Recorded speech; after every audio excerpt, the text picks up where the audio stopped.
মানে আমি অ্যাকচুয়ালি নিজেই আজকে কয়েকটা জিনিস দেখে খুবই অবাক হয়েছি যে আমাদের যে ওমেন ক্রিকেটাররা আছেন যারা যখন ডোমেস্টিক ম্যাচ খেলেন, ডোমেস্টিক ম্যাচের আপনাদের ধারণা আছে তাদের ম্যাচ ফি কত? I don't know if you know or not. এটা একসময় 1,000 টাকা ছিল, তারপরে এটাকে করে একটা প্রপোজড 5,000 টাকা পর্যন্ত করা হয়েছে, যেটা আমার কাছে মনে হয় যে এটা কোনোভাবেই ঠিক না। ওনারাও 20 ওভারের ম্যাচ খেলেন, ওনারাও 50 ওভারের ম্যাচ খেলেন, ওনারাও 2 দিন 3 দিনের ম্যাচ খেলেন।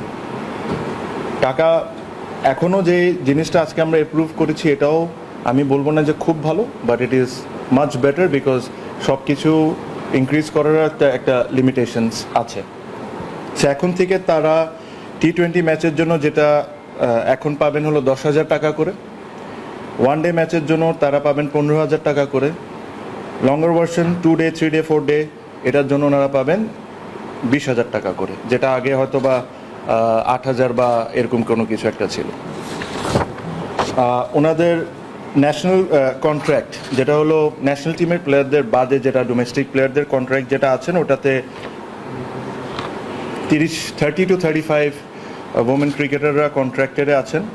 ওখানে 30,000 টাকা করে তাদের মান্থলি স্যালারি ছিল, এটাকে 40,000 টাকা করে দেওয়া হয়েছে। এটাতে একটা জটিলতা ছিল বিকজ ন্যাশনাল কন্ট্রাক্টে তাদের যেটা লোয়েস্ট ক্যাটাগরি ওটা হলো 60,000। সো আমি ডোমেস্টিকটা চাইলেও বাড়াইলেও একটা গ্যাপ তো রাখতে হবে ডোমেস্টিকের সাথে ন্যাশনাল কন্ট্রাক্টে। তো এই কারণে হয়তো বা আমরা যতটুকু পেরেছি ইনক্রিজ করার অতটুকু করতে পেরেছি। মেন্স ক্রিকেটারদের বিষয়ে আপনি জানেন যে লাস্ট 3-4 বছর ধরে অলমোস্ট, যদি ভুল না হয়ে থাকি আমি, কোনো ইনক্রিমেন্ট হয়নি।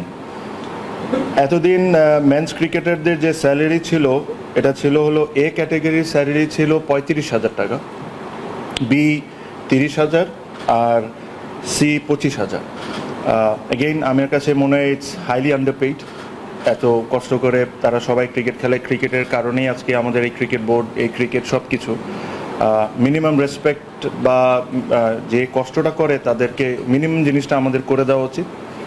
তো আমরা যেটা আজকে প্রুভ করেছি, A category from now they will receive 65,000, B category they will receive 50,000, C category will receive 40,000 per month. This is a salary. আজকে এপ্রিল অলমোস্ট, এই বছরের স্যালারি কন্ট্রাক্ট এখন পর্যন্ত 4 মাস হয়ে গেছে, স্যালারি তারা পায় নাই, প্রবলি তাদের কন্ট্রাক্ট সাইন হয় নাই, দেখে না। আর এই জিনিসটা আজকে যে জিনিসটা অ্যাপ্রুভ করেছি এটা জানুয়ারির 1 তারিখ থেকে অ্যাপ্রুভ। সো জানুয়ারির 1 তারিখ থেকে যখনই তারা বেতন পাবে এই হিসাবে তারা বেতন পাবে, প্লাস তাদের ম্যাচ ফিস যেটা 70,000 টাকা ছিল তাদেরকে এটা 1 লাখ টাকা করে দেওয়া হয়েছে আজকের থেকে।